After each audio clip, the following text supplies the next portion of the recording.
برتکین جدا بین بین رابط کردن او خط عالی دولت ده تا پیشکتن نینه او جرا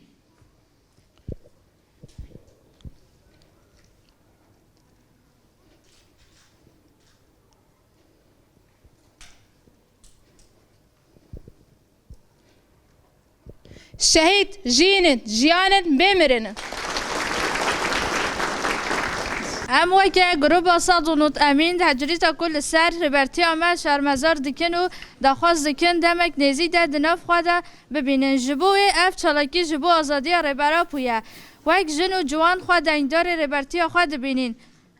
جبر وی همو چالاکی جبو آزادی ربرتی تن ساز کرن ارکا خواه یا بنکهین دبینین ام ده پیواجه که حساس و گرین ده در باز دبین او دزانین وی اف پیواجه به پرادیکمای ربرتی سر بکوه جبر ده روشمه ایرو ده نیرین و دیتن انوی جهمو کاوس و پرزگری کن ده روشلات ناوین ده تن جیان کرن را چاره سرینه جبو که اف پیواجه تن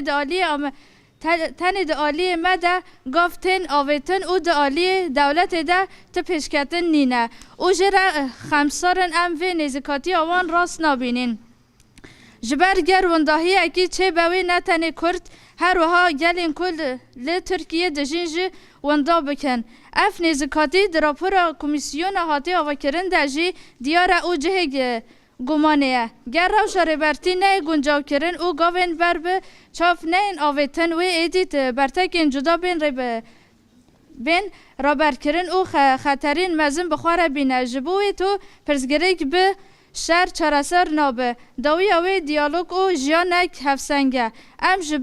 ام جی به هیوینه کو به فکر او رامانا ربرتی اما او تکوشینا گل کرد و اف پیواجو به سر بکوه او انجام کو ده برجاندی همو گلان ده به انجام دان و که وارگه جی ده همو چالاکین مل سر و یکی بن بشه ربرا پو جن جیان آزادی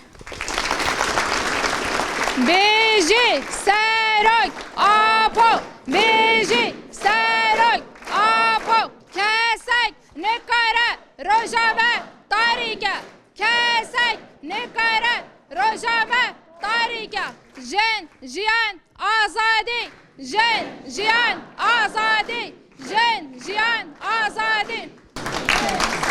جیان نابه به سرک جیان ناب به سرک جیان ناب